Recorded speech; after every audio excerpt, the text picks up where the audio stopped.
Thank you for joining us on our See You Try show, our virtual after lunch and learn today. This is the first time that I will be temporarily taking the place of Miss Karen Sims. She had another meeting at this time.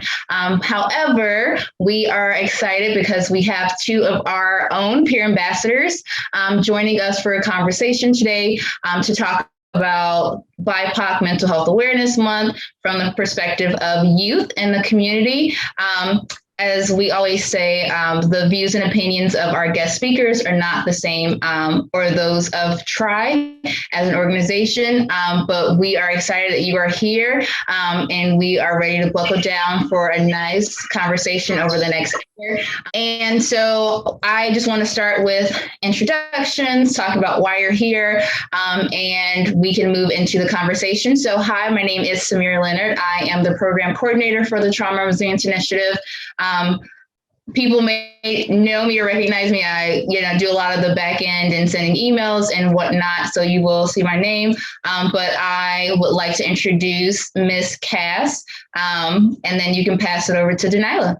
Okay. My name is Cass, and I'm a peer ambassador. I joined this summer through the YES program, but I do plan to stay for the rest of my time. And peer ambassadors, there's more than one of us. Peer ambassadors, we are essentially in the name. We deal with our peers, so people from roughly 16 to 24, and we offer support for them and also giving COVID updates. And I need to stop saying and No, you're fine. Support COVID updates and ways to deal with stress or other mental health. And our other peer ambassador. Hi, my name is Denilah Nash, and I joined the peer ambassadors because Miss Samyra showed up to one of my middle school events and asked did I want to join, and I didn't really see why not because summer's free and there's not much to do, and it seemed like a pretty cool thing to join. So yeah. I also want to, if you don't mind, just briefly saying like what your age is and what grade or what year you're going into this upcoming school year. I'm going to be a senior at Centennial High School. I feel old already. Oh wait, I'm turning 17 in 2 days. Happy early birthday. Thank you. I'm going to be a freshman at Urbana High School, and I'm 14 years old. I know, it's so exciting. One, I just want to mention like how amazing it is that like you both are interested in doing work like this. And we are very excited because you're new with us this year. We also have one more peer ambassador, Paige White. She was on our show last summer toward the end with the other peer ambassadors. And so she wasn't available to join us today, but Paige she is getting ready. She just graduated from Centennial High School and she's getting ready to go to college in a few weeks. We'll be sad that she's leaving because she is absolutely amazing, but I know that she is going to continue to do amazing things where she goes. And she also has a lot of promotion and things that she does on her own around stress management, self-care, and girls empowerment, and just being your best self. And so I just wanted to make sure that you also knew that we had someone also who wasn't here, a part of the Peer Ambassadors program. And so I guess we can go into just talking a little bit about what you all know about mental health awareness, BIPOC Mental Health Awareness Month. And we will also talk about what kind of things that you all are doing. And so I guess before we get into the conversation about the nitty gritty, can you tell me a little bit more about what projects you're working on? What are some of the things that the peer ambassadors do? Well, currently as like a little joint thing, me and Denilah, we're working on somewhat revising a slideshow that last year's peer ambassador did. We plan on mainly updating the COVID part because that is necessary, especially with the news about the new Delta strain coming out, and obviously with it is the CDC, okay, the CDC releasing like new guidelines and more information. So we figured that we should update that part of our slideshow to show kids our age. And then we have our social media up and running, which is really fun. And we're starting to post more about BIPOC and also about like, oh my God, I know how to describe it, but also about like stress management and tips of way to deal with yourself. No, like to deal with problems, inner turmoil. So we're getting some of our things up and running to provide more support. What's another thing we're doing? Oh, we're setting up an event for August.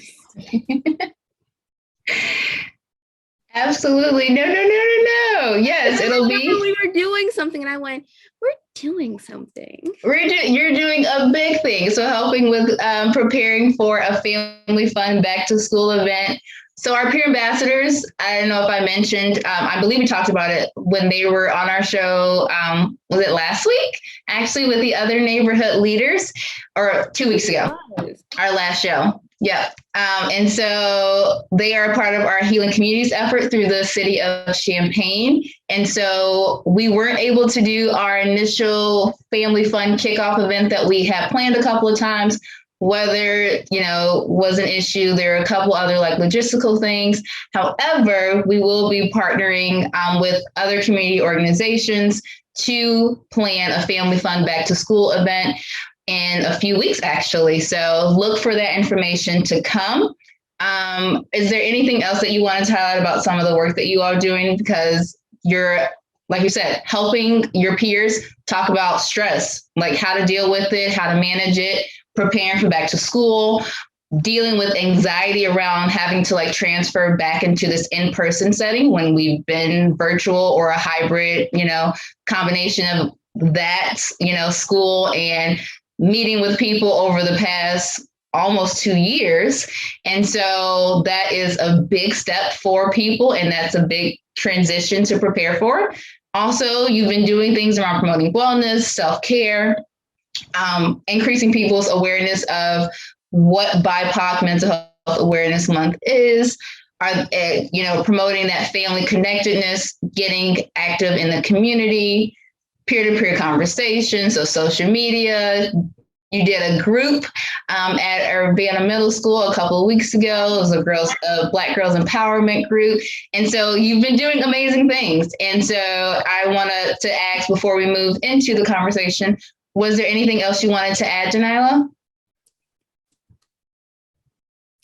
Nope, Cass pretty much covered it. Gotcha. So what is BIPOC Mental Health Awareness Month, and why are we talking about it? So BIPOC Mental Health Awareness Month, it's such a long name, but it is Black, Indigenous, People of Color Mental Health Awareness Month. And I'm still doing my own research on it because I've never heard of it before I joined you guys, which seems like that seems so terrible because it's such a cool month. And I feel bad for knowing very little on it. I should know a lot more since I'm like posting about it. But I know that it is obviously to raise awareness about all the microaggressions or macroaggressions that people of color go through in America. I feel like I'm so uneducated about it. And that's one of the reasons we're having this conversation, because we want more people to know about what this means. And so I know May is Mental Health Awareness Month. However, there are unique experiences that people of color and marginalized communities experience in relation to mental health, getting help, learning how to improve wellness, deal with stress, and all those things. And so it's not that you don't have as much information as you would like about it, but you're learning. And that is amazing. And you're trying to get more people to learn about it, and you're sharing information that you know. And so so originally BIPOC Mental Health Awareness Month, it was started as a national awareness campaign in the early 2000s. In 2008, it was named the B.B. Moore Campbell National Minority Mental Health Awareness Month. That is a mouthful, but it was because B.B. Moore, she was Campbell, she was an activist, and she was really promoting raising people's understanding of the unique experiences that Black people, particularly Black people, and other people of color experience in America, on top of what we readily know about mental health and its impact. And so her daughter was a very famous star in the 90s and early 2000s. And so she dealt with a lot of mental health issues. However, there wasn't as much information, support, awareness about the things that she was experiencing, and she wasn't getting the help that she needed. And so Ms. Campbell really rallied around for increasing people's understanding of like what this looks like specifically for Black people. However, we recently shifted because we want to use more first person language, and also recognizing other marginalized communities in America and their experiences around how they deal with, how it affects their communities, how it shows up in their lives and their experiences related to wellness, whether it be mental, emotional, physical, spiritual, and so forth. And so we also identified as BIPOC. So you said Black, Indigenous, people of color. We also want to include queer and trans people of color in that conversation. And so there are a lot of resources out there. There are a lot of things about what's going on. But I wanted to know, how do you see it impact, or how do you see mental illness or mental health and wellness impacting you or your family or your friends or other youth your age? Gen Z, I'm just going to talk about Gen Z as a whole. I think we have acknowledged that we have it feels bad to call it mental issues. I feel like we have, it sounds really bad, but I think we're acknowledging that maybe not everything is normal up in our brains and come to accept it, obviously, and we do try and get ourselves help. So I guess more as Gen Z, we're more aware of the issues that are at hand in the world and also within ourselves, which is a good thing because that means that we're able to make a change within ourselves and progress. But this month is very helpful because I can see some of my friends hurting, because I'm not gonna lie, almost all of my friends are people of color, which makes me feel happy and included. And I do see like us like come together sad. Like one of my friends, this was a couple years ago, but he had told me that he just went into the supermarket by himself to just get some candy, and he got weird looks. Like, he's just walking into the store. And so with this month, I always try and like push him to get like at least talk to us because he's more closed off. But it's really important for this month, especially as youth, because we don't look for each other. So this month being pushed into the media and stuff and seeing like all of this help stuff and like, hey, here's this helps thing. Here are these stats so you know that you're not alone. Here are stories about people going through the same thing. You can talk to your friends. I'm going on two tangents, but I think it's important as like people my age, I guess around it, like Gen Z as a whole, to like know that like we're not just sitting by ourselves, that our friends are very much going through this.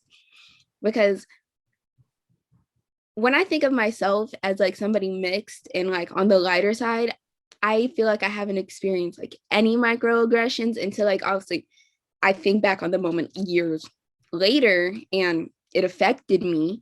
But I'm like, oh, that happened. And within my research, like the PTSD that people of color experience, it's not just a macro like aggression. It's not just one thing all the time. It's all of the small stuff building up. And so I don't think I have it. I'm not gonna lie, but it's so apparent in people when they talk about their stories too, because they're like, oh yeah, I got a weird look on the bus, but I push it away because it happens all the time. But then as it builds up, you're going to be like, I always get this weird look just because of my hair. I always get this weird look just because of my skin. I always get this weird look just because I'm literally standing here. I'm going off on this tangent about how people are mean. No. So I think one of the things that you are highlighting, what I hear you, two things. So one of the things that I hear you highlighting is that it isn't just dealing with typical stressors, typical adverse experiences, whether that be in, at home, in structures, at school, or dealing with any other things that are going on in your life, but it's also recognizing or understanding or being aware that as a person of color, there's this racial impact that adds to everything else. There's always another layer, right? It's not just, okay, well, this, I'm struggling with making friends or whatever in the community, but it's also as a person or as a Black person, I'm experiencing people giving me stares. I'm experiencing people leaving me on the outskirts. I'm, experiencing some form of discrimination. And so those things, they put a strain on you. They wear and tear on you. And when you don't feel like you have a place or space, we know that creates negative, negative experiences, negative emotions, internalizing those messages towards yourself, even if it's coming from other people or other spaces. And so that wears and tears on your mental well-being. So no, absolutely. And I know we'll come back to it, but in terms of, I do like that you said that people are, you're trying to, even in your own friend group, trying to push people to be like, hey, like, when you're feeling this way, that's normal. These are things that a lot of people are going into. There's nothing wrong with you. There are things that have happened to you. There are things that you're experiencing, and you need support to deal with those and to feel better, right? And so before we move into those type of things, I'm excited to hear what you all are doing, your suggestions, tips, things you want to share with your peers. But, Delilah, I wanted to ask, was there anything around how you see like mental health or racial trauma or any of those things impacting other youth or your peers around you? Not much, but I did just want to add that it is unfortunately pretty much something that a lot of people of color ignore in families, because like I even tried to tell my dad once, like, hey, I thought I had anxiety, or I felt like these thoughts that I was having wasn't right. And he kind of just like brushed it off to a certain degree. And that happens in a lot of my friends' families and like pretty much everywhere. It's unfortunate that people of color, they don't really take mental health seriously a lot as much as they should. But that's kind of what BIPOC is for. It's like for awareness, for like, so these families can be like, okay, yeah, this is something that's real, and this is something that's affecting my child, and this is what they tried to come to me before, but I didn't really acknowledge it. So that is unfortunate, but I'm glad BIPOC Awareness Month is making more families realize that they should be doing better. And it'll benefit the kid a lot just to know that they care and aren't just brushing it off because they don't understand it. So I would like to come back to that topic in terms of like what type of things will be helpful, support, will give you the support that you need, other people need, and things that promote wellness. And I will come back to that question or that statement, Delilah. But I guess that kind of is a nice segue into the question of what are some of the stigmas? What are some of the challenges around talking about like mental health, or like when you're dealing with stress or anxiety or fear, or you're having like an issue with a friendship, and that's like making you feel some, a different type of way, and you're like experiencing all these things in your body, or having like, thoughts that aren't positive. And I would love to hear, like, what do you think, or what do you see as some of the reasons or difficulties in having conversations about mental health, particularly in families of color? Do you want to start, Deniala? Because you already had a good thing going with it about families. Sure. Well, basically, I'm sorry. I vibe with that.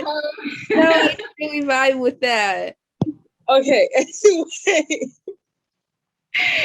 But pretty much what I was trying to say is, I don't know why, but it's just been throughout a lot of things. Like, my sister didn't know she had dyslexia until just recently, like a year ago.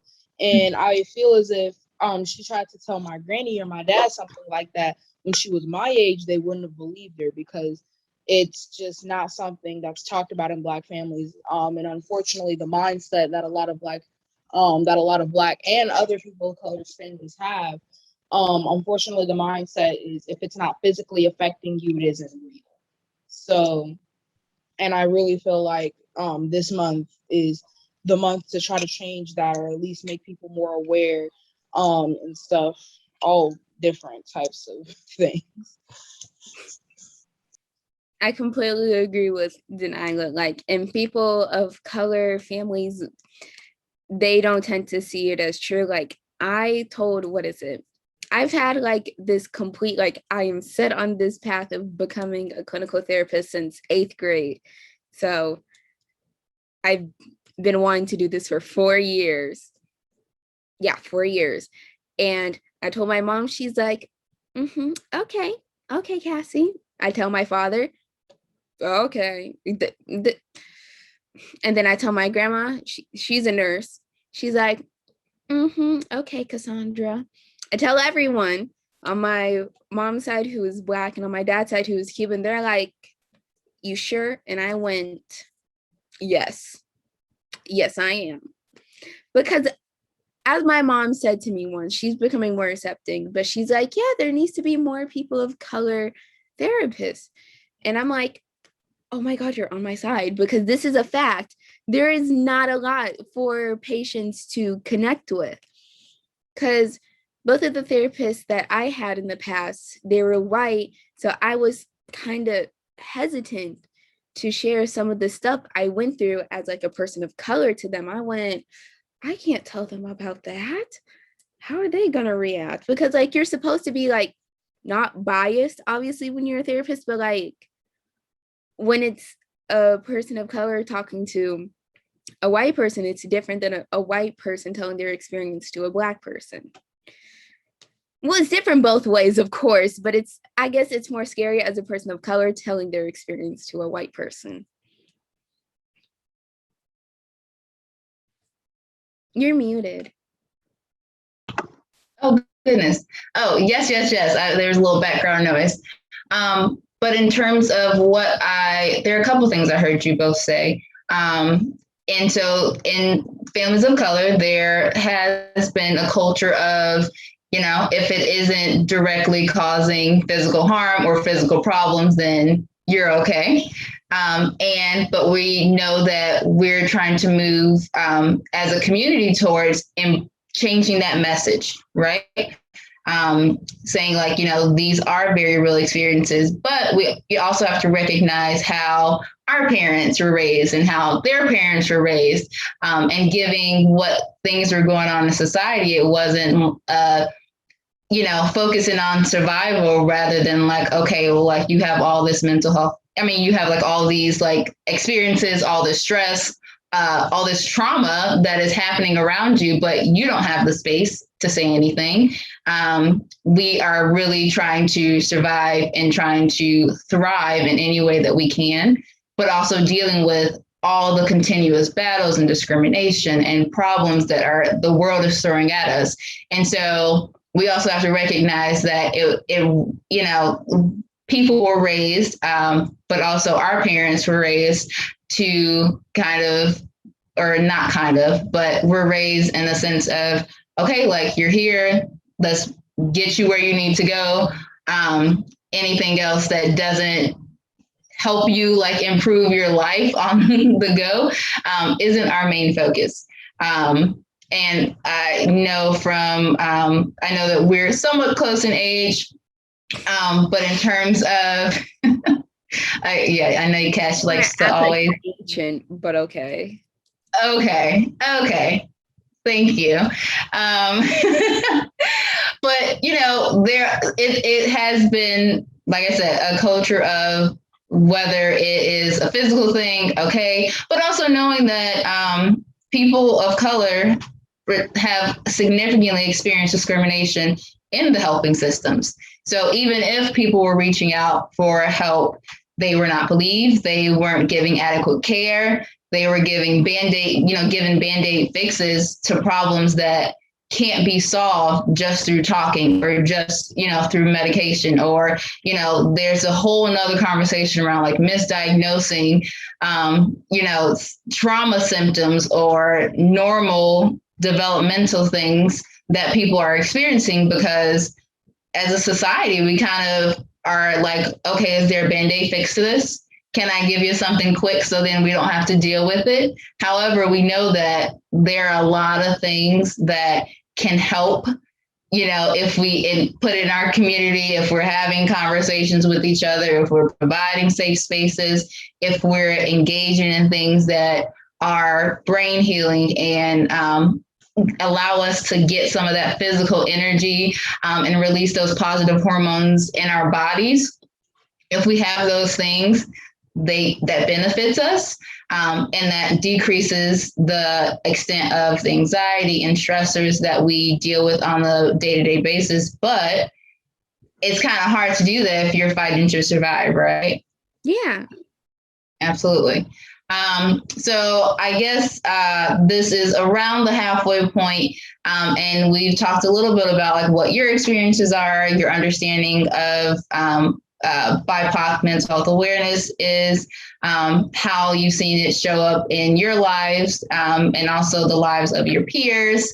And so what are some of the challenges around talking about it? It says, highlighting their stigma, the culture around, culture in family, or I know I can speak, or Black families around not talking about the mental health stuff. And you're like, okay, well, we don't want people to think there's something wrong with you, but then also not being believed when you speak up in helping professions that are supposed to be there for you, or not having culturally responsive spaces where you feel like you have the place and space to unload, take off your mask, take off whatever's on your shoulders and just be yourself. You always, feeling like you have to present your struggles or things that you're experiencing in a certain way, especially when you're not in a space with other people of color. And so we do need to recognize that it can be more difficult. One, you're experiencing all these other things on a day-to-day basis, but then you also are always, or you often feel like you're always hiding parts of yourself, right? And so that makes it a little bit harder to have a conversation around like, hey, like, let's talk about like mental health and wellness when you're having to keep, all this on yourself and keep it to yourself, or having to feel like you have to show up and be strong no matter whatever you're going through, or your pain isn't as valid as other people, or you're odd because this isn't, what you should be experiencing, when in actuality, a lot of people are in the same boat and having the same experiences and thoughts, and us recognizing that and acknowledging that and normalizing that is so important.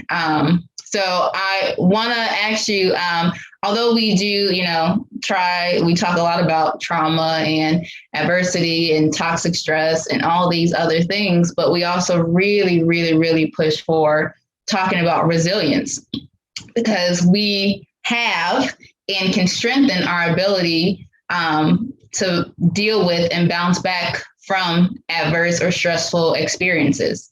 And so I want to just get a sense of like, your idea of what are some of the ways in which you can build resilience or you can promote resilience among your peers, in your homes, in the community.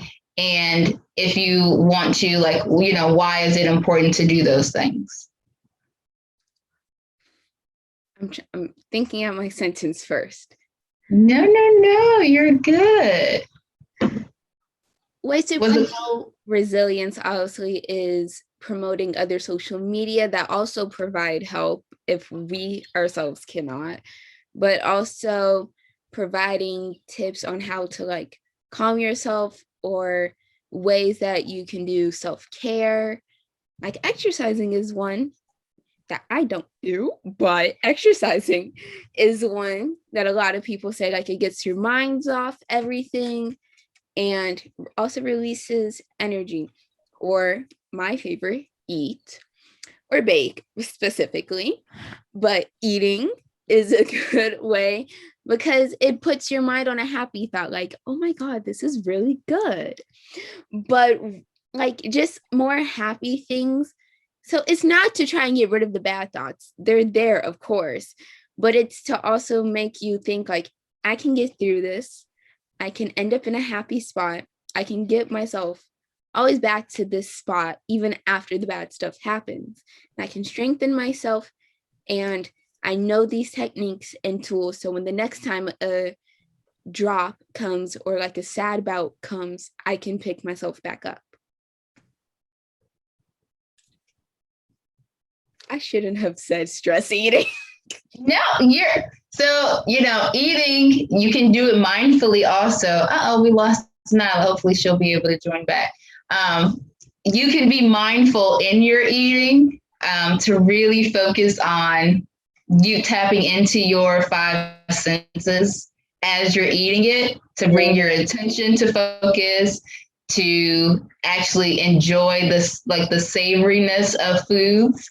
But also knowing that when, side note, when we're super stressed or overwhelmed, our bodies crave like those fatty, salty foods, which aren't good for us.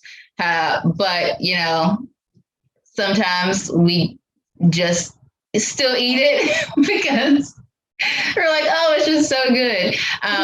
But healthier options, healthier options are obviously better, but you can also You're just as sweet too. Very true. Like instead of eating cookies, you can go grab applesauce, unless you're allergic to apples, then a banana.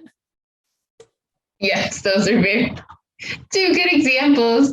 But also I feel like the word is escaping me. But like managing what you consume, like portion control, or kind of figuring out like what is like you can give yourself a treat after a long day, not like binge eating on it, but like setting aside like, hey, like I'm looking forward to this sweet treat.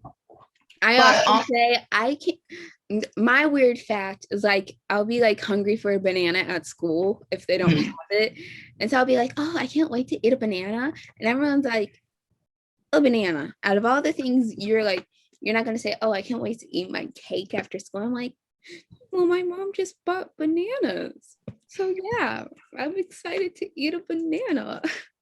Or like I'll make banana Nutella sandwiches, which are the bomb because it's both sweet and healthy.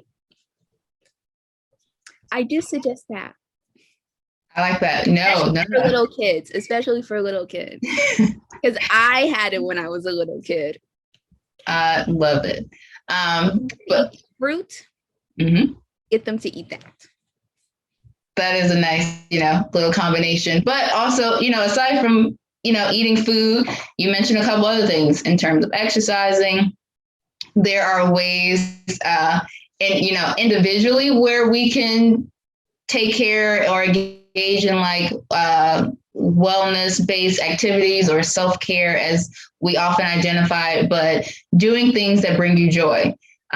Is that going for a walk? Is that walking around the house singing? Is that dancing? Is it laying down? Is it taking like a 10 taking a nap? shower, like actually taking care of yourself, drinking water.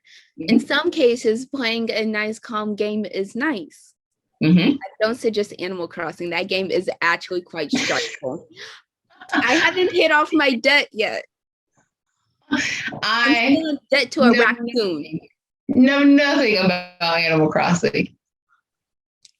The whole game is basically being in debt to a raccoon. All right, that's fantastic. That's the whole game. You're trying to. Has anyone ever paid? I gotta search that up. Sorry, this. Oh goodness. Okay. This is a different thought. I gotta search that up later. All right, but doing things that allow you to engage in play. Often when we're stressed out, we're like, okay, we get more into doing other activities, or we like go into like hyper mode, or we block out other people from around us. We don't want to engage, we isolate. But we know that those things, for some people, doing things like taking a step back and allowing yourself to have quiet space to reset is good for your body to recover, reset, just rest, like woosah. But also we know that connections heal. And that is actually the theme of this year's, every year they have a different theme around BIPOC Mental Health Awareness Month. And this month is Strengthen Communities.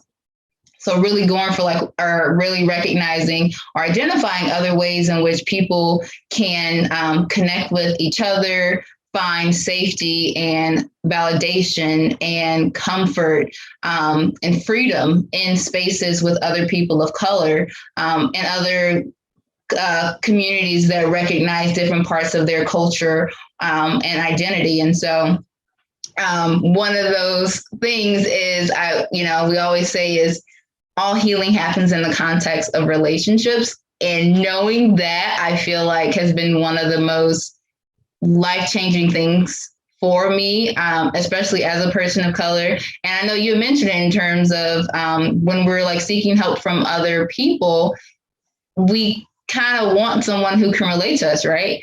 And so like if you are a person of color and if you can't or feel like you don't want to, or you don't have the space to connect with a peer or someone else close to you, and you are going to somebody else, then you usually want somebody who looks like you or can authentically relate to you. And so I think that is one thing that we can really promote and push for in terms of looking for safe spaces with other people of color or other people who share our cultural identities. And I think in terms of being able to have this virtual platform that we've been navigating over the last couple of years, that kind of opened up some of the opportunities. I don't know if that, I would definitely say in terms of being able to connect with people on Facebook groups, there are a ton of different like online spaces or groups from different organizations led by people of color, where they're like, hey, we have a safe space. Hey, we're going to debrief, hey, we want to process, doing racial healing circles, emancipation circles, doing workshops or having happy hours with other women or men identified folks.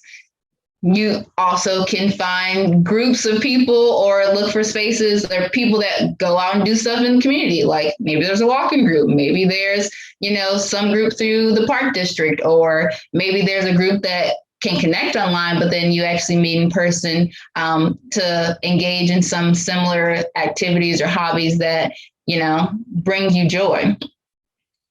So I don't know about you older folks, but I know if you like people my age, if you have a good friend group, as you should, they're really like good to talk to. Like not only do I info dump on my friends about this type of stuff, I really do, but I also like, hey, you can come to me and vent, which thankfully they have done before. Like, obviously, I'm not a therapist, but talking to someone who goes through the same stuff as you do is so nice, because me and my friends, it's not chilling, but it's oddly weird that we go through the same things while living in severely different households.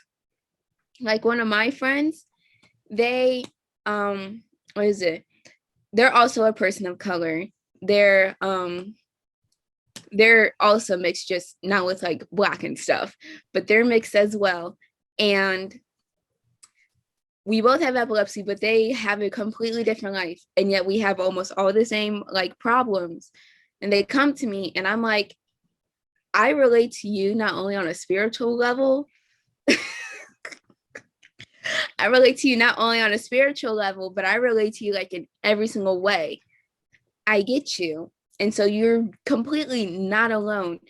And they were like, thanks a lot, because I'm glad that I don't feel like it's my only problem. And I'm like, and they're like, thanks for listening. I'm like, of course I'm going to listen. I'm your friend.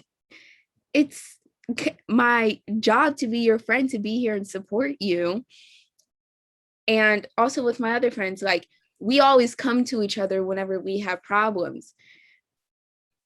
I don't know how to describe it, but we're always there. We'll be like, no, that person was absolutely wrong. Or we'll be like, maybe you're a bit in the wrong, but also that person was.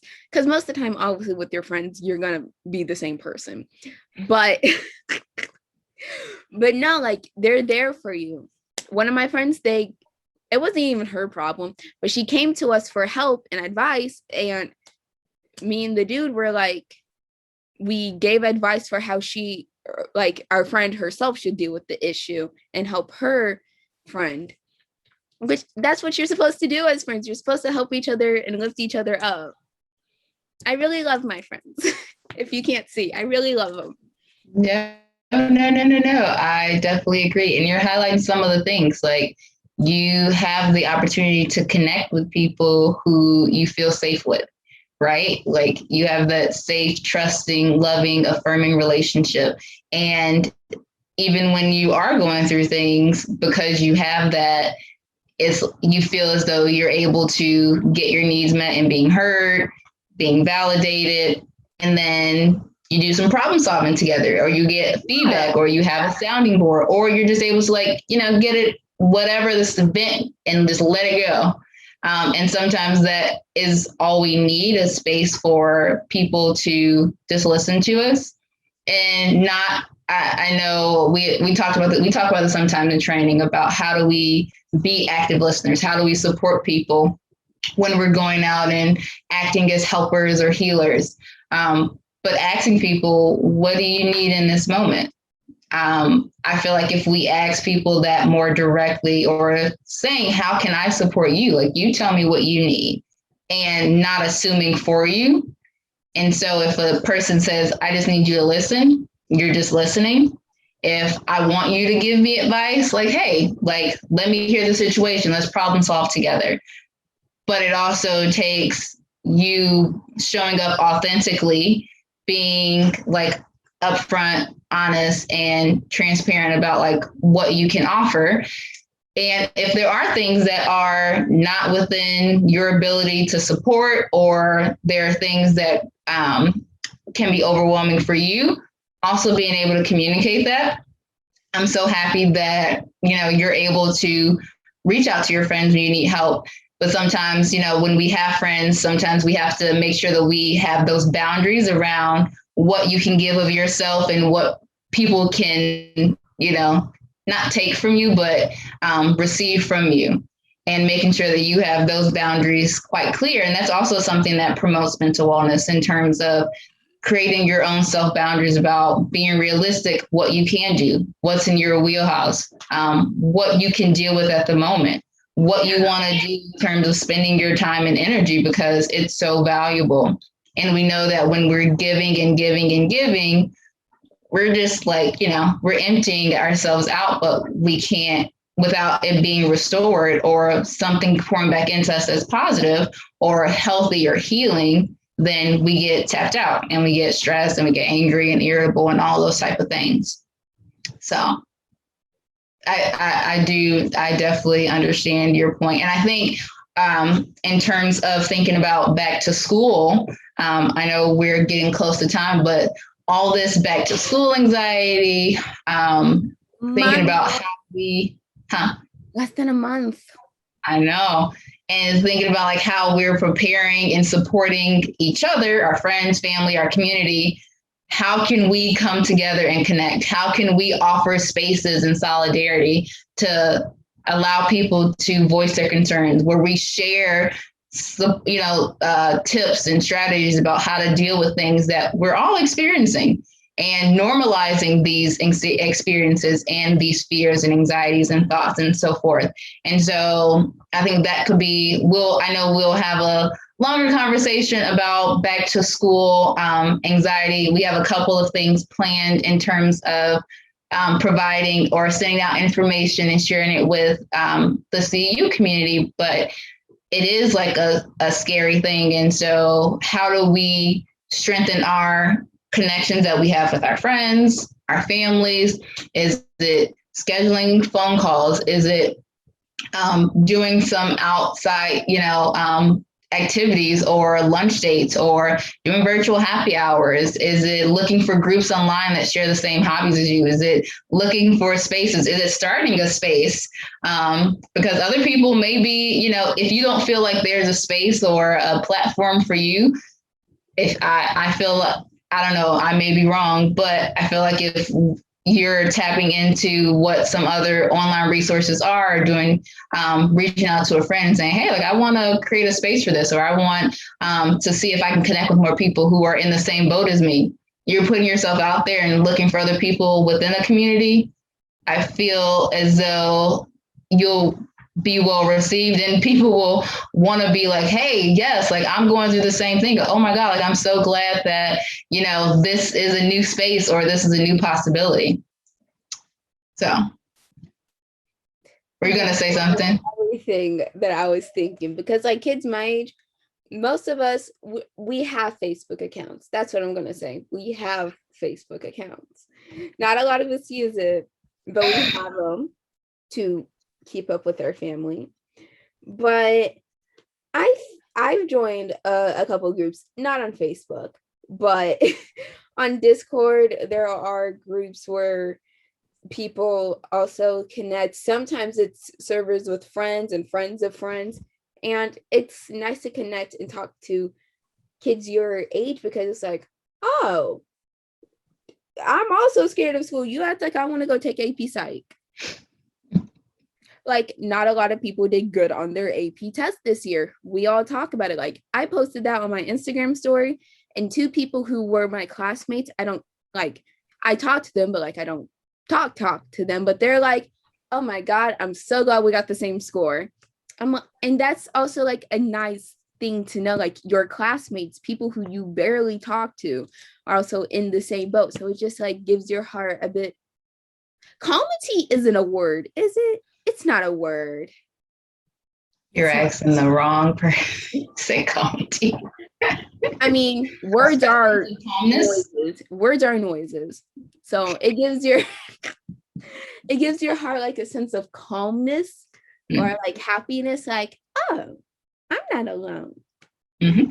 I'm moving as if like, oh my God. I'm moving as my brain, like that's how my brain is talking. But it makes you, I don't know, it made me happy to see like two of my classmates actually respond and say like, oh my God, I did the same thing. I was not prepared. I'm like, most of us didn't even study. Look, it was a hard year. We were all online. Centennial cut their 50-minute classes to 30 minutes for some reason. Well, I shouldn't just say Centennial. Central did the same thing too, but they cut it down. So none of us were really prepared for any of our AP finals. But I think we did good. I think we did good for the year. But honestly, now there is actually a bunch of talk between people my age, and like, I'm pretty sure they're going to make us wear a mask. but it's also big talk if they don't, because then people obviously are going to show up to school without their mask. And me and my friends are going to be like, who are you? I don't know you, because we're going to be safe. We're going to be, look, I don't go anywhere without a mask. Okay. It's scary. No, it is. And It so doesn't strand. and allowing people space and allowing people to protect themselves in the way that they feel is right for themselves. Yes. I wanted to highlight a point that you had said in terms of it being a very stressful year, especially for students and young people. It was really stressful. And this is something that, a message for everyone in terms of allowing yourself grace. Like we've been doing the best that we can, and you've done the best. Be proud of yourself. Like, be glad that you didn't fail. I didn't fail a class, but just be happy that you made it through the year and that the next year is starting. Be happy that you got a D, and be happy because so did I. I got a D too, and I used to be an A and B student, not a single A. But that the year was hard. I'm going to tell everyone. Like, even straight A students, I would think they're lying if they were a straight A student this year. I would tell them to their face that they're lying to me. Because there's no way. That's a mean thing to say, but I would say it because a hard year, and I would not believe them. It was a hard year, and everybody did the best that they could. And my friends got on me for taking honors class this year. I'm like, I wasn't thinking they were going to cut down the classes now, did I? I wasn't expecting classes to be cut. And these classes were decided before quarantine happened. Yeah. And we're making adjustments to that time.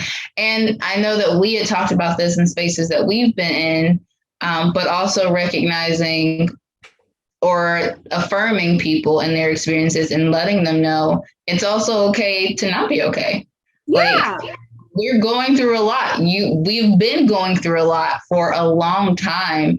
And this is not, there's still hurdles ahead. But knowing that it's okay to not be okay, because that's a human thing. That's a normal thing.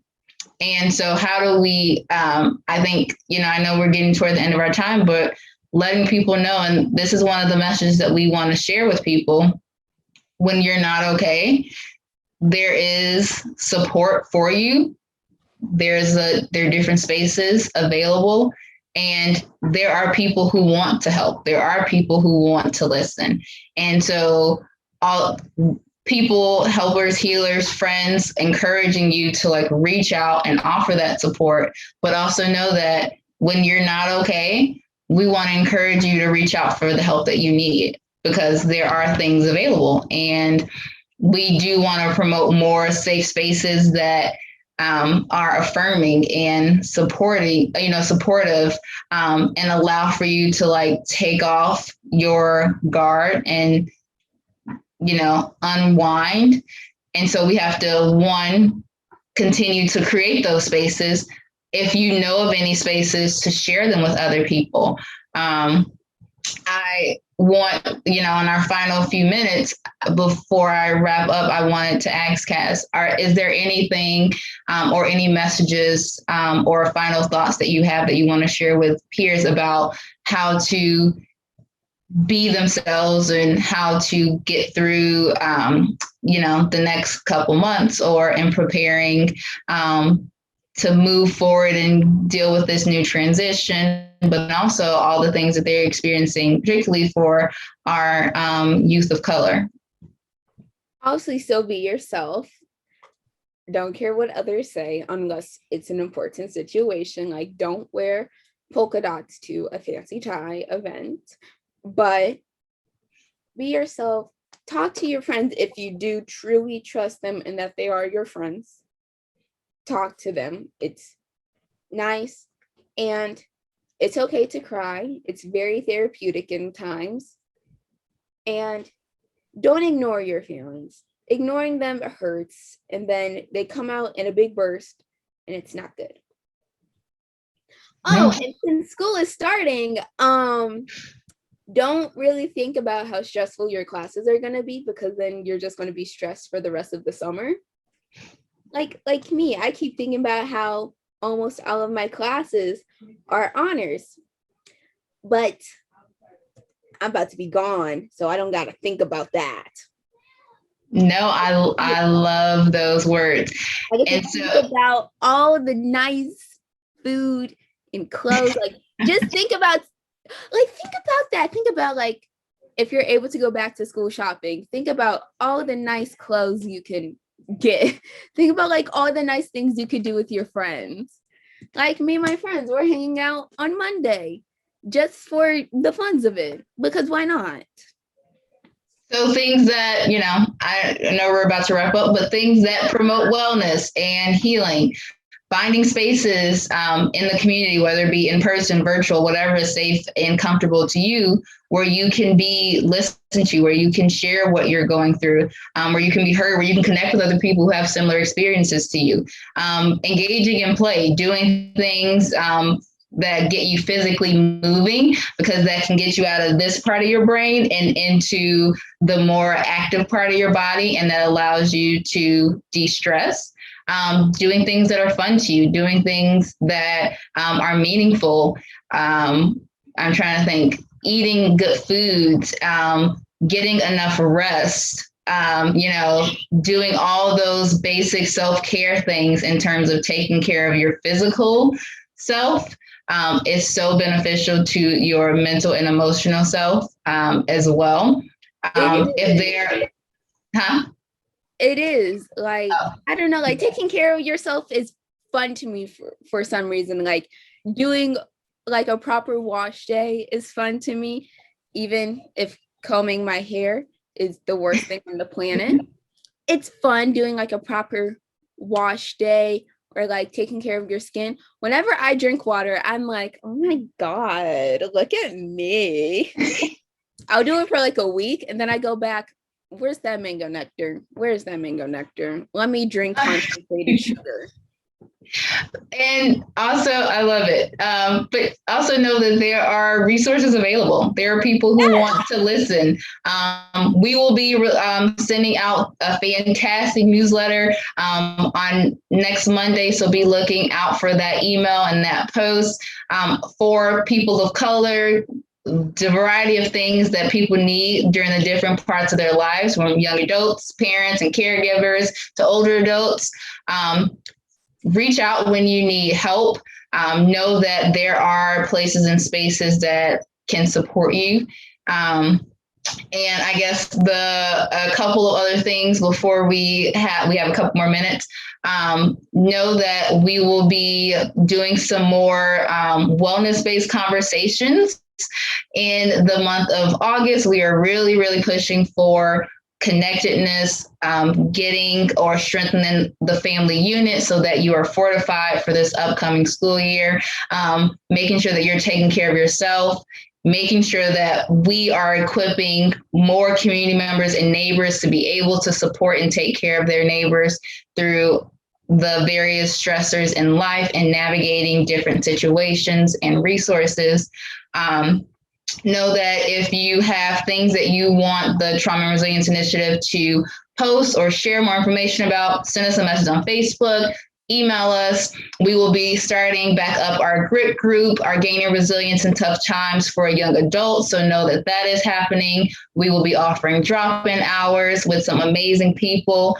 If you are interested in, or you would like us to talk about a certain thing around resilience or wellness, or how to deal with stress, or, relationship difficulties or challenges, as for parents and caregivers, like any topic that you can think of around like wellness, health, family, getting connected, building resilience, we can do. Just let us know what you want to hear, what you want more information about, and know that there is more to come. And so I thank you, Cass, for spending this hour with me. I'm sad we lost Deniala, but she obviously said something happened with her phone. Yeah, technology, isn't it a fantastic thing? But I thank you, and I hope that everyone has a fantastic weekend. Get rest. If you can, enjoy the sun. Get connected with friends, family, and make sure that you are getting your needs met because you are important and we want you to be well, so that you can also be able to thrive. And so I am saying goodbye, and I hope that you have a fantastic weekend. Thank you so much.